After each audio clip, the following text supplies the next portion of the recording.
Hi guys, this is Jantar Mantar and This here is is Jantar Mantar and my Jantu. brother. Hello everyone, welcome to my channel. দিল্লিতে আজকে আমাদের day 5 আর আজকে আমাদের last দিন দিল্লিতে এবারের মতো। তো আজকে আমরা সবাই মিলে ঘুরতে বেরোচ্ছি, এই বাড়ি সবাই মিলে। হ্যাঁ, তবে একটা জিনিস ঠিকই, এই বাড়ি সবার সাথে কিন্তু এখনও তোমাদের ইন্ট্রোডাকশন করিয়ে দেইনি, তো সেটা আজকে আমি তোমাদের অবশ্যই করাবো। আজকে বাপিদা এবং প্রিয়াঙ্কা দি আর আমাদের পুচু, আমরা সবাই মিলে, বিশাল আর জয় তো থাকছেই, তো আমরা সবাই মিলে যাচ্ছি ঘুরতে। খুব মজা করব, গরম তো আছেই, বাট এনজয় ডেফিনেটলি হবে। তো ব্লগটি শেষ পর্যন্ত দেখো, আমার সাথে তোমরা অবশ্যই এনজয় করবে। আমরা সবাই রেডি একদম, আমাদের পুচুও কিন্তু রেডি, কিন্তু একটু খেলু করছে যাওয়ার আগে। এই দেখো ব্যস্ত। পুচু হাই বলে দাও, হাই বলে দাও, হাই হাই বলো, হাই। দেখো কি সুন্দর সেজেছে, কি সুন্দর সেজেছে। ড্রেসটা দেখা দাও, ড্রেসটা এই যে ড্রেস, এই যে মালা। ও খুব ব্যস্ত সাজুগুজু করতে। এখানে বিশাল আছে রেডি একদম টাকা, এখানে ও বসে আছে। আর এখানে আমাদের বাপিদা, বাপিদাকে এই প্রথম ব্লগে নিলাম। Welcome to our blog. পিসি তখন থেকে নেওয়ার চেষ্টা করছি, বাট পিসি ব্যস্ত সন্ধ্যাবেলায়। কেমন আছো? ব্লগে আসতে চায় না, একদম জোর কেনে আনা হলো, এখন আমি হঠাৎ করে করলাম তাই। এখন আছি মেট্রো স্টেশন দ্বারকা সেক্টর 14-এ, আর আমরা নামবো রাজীব চক, রাইট? রাজীব চকে। এখানে আমরা সবাই চলে এসেছি, পিসি আমাদের সাথে আসেনি, আর আমরা সবাই বেরিয়েছি ঘুরতে। আমাদের মেট্রো অলমোস্ট চলে এসেছে।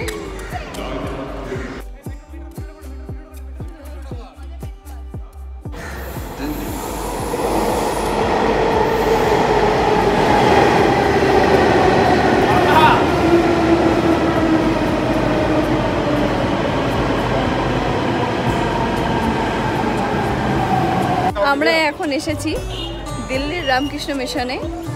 এটা আমরা যে আজকে আমরা ট্যুর প্ল্যান করেছি ছোট, তার মধ্যে পড়ে রাস্তায়, তাই জন্য ভাবলাম একটু দেখে যাই।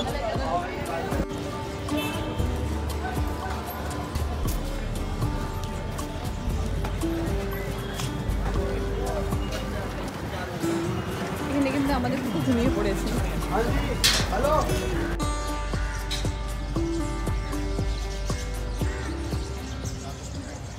আমরা এলাম আমাদের সেকেন্ড ডেস্টিনেশনে যন্তর মন্তরে। দিল্লিতে কিন্তু যন্তর মন্তর ফেমাস। যন্তর মন্তর তো এমনি অনেক জায়গাতেই আছে, বাট দিল্লিটা কিন্তু সব থেকে বেশি ফেমাস।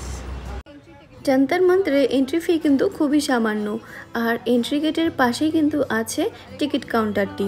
এখানে নোটিশ বোর্ডে কিছু ইম্পর্টেন্ট ইনফরমেশন দেওয়া আছে, সেটা হলো টাইমিং হচ্ছে সানরাইজ টু সানসেট, আর 15 ইয়ার্সের নিচে কিন্তু ফ্রি, একদম কোনো এন্ট্রি ফি লাগে না। আর কেউ যদি ভিডিও ফিল্মিং করতে চায় তাকে কিন্তু 25 রুপিস পার ভিডিও ক্যামেরা দিতে হবে। যেহেতু আমি ফোন থেকেই করছি, সেই জন্য আমাকে কোনো এক্সট্রা পে করতে হচ্ছে না। আর আমরা যে এসেছি আজকে কিন্তু প্রচণ্ড এখানে গরম, আর এই মেবি গরম হওয়ার জন্য কিন্তু এই জায়গাটা অনেকটাই ফাঁকা ফাঁকা। হ্যাঁ, গরমে তো কষ্ট হচ্ছিল ঠিকই, বাট বেশ ভালো লাগছিল, কারণ একটা নতুন জায়গায় এসেছি। যন্তর মন্তর কিন্তু একটি সায়েন্টিফিক প্লেস। এটা বানিয়েছিলেন জয়পুরের মহারাজা জয় সিং। শুধু এটা নিউ দিল্লিতেই না, এরকম যন্তর মন্তর আছে আরও 4টি জায়গাতে, যেরকম বারাণসী, মথুরা, জয়পুর। তার মধ্যে কিন্তু জয়পুর আর নিউ দিল্লির এই যন্তর মন্তরটা সব থেকে পপুলার। যন্তর মন্তর কথাটি কিন্তু খুব ইন্টারেস্টিং, কারণ যন্তর মানে হলো ইনস্ট্রুমেন্ট আর মন্তর মানে হলো ক্যালকুলেশন। তো এটার মানে এটাই দাঁড়াচ্ছে যে আগেকার দিনের অ্যাস্ট্রোনমিক্যাল জিনিসগুলো বোঝার জন্য, যেমন সান, মুন, স্টার্স, এগুলোর মুভমেন্ট বোঝার জন্য, ইভেন টাইম বোঝার জন্য কিন্তু এগুলো বিল্ড করেছিলেন। সত্যি এগুলো ভাবলেই অবাক লাগে, কত বছর আগে মানুষ যে এভাবে ভাবতে পারে, আর জিনিসগুলো এখনও আমাদেরকে সঠিক ইনফরমেশন দিয়ে চলছে। লাইমস্টোন আর পাথর দিয়ে বানানো ছিল, কিন্তু অনেকে বলে যে সিঁড়িটা হয়তো মার্বেল দিয়ে বানানো। আচ্ছা,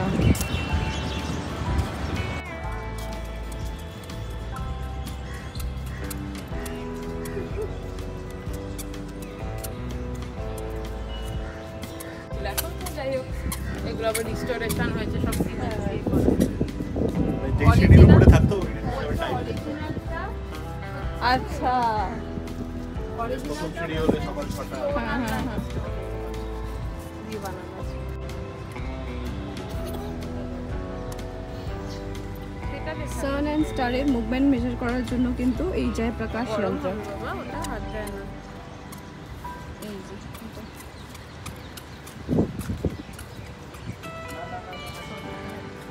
কি অদ্ভুত ক্রিয়েশন তখনকার যুগের।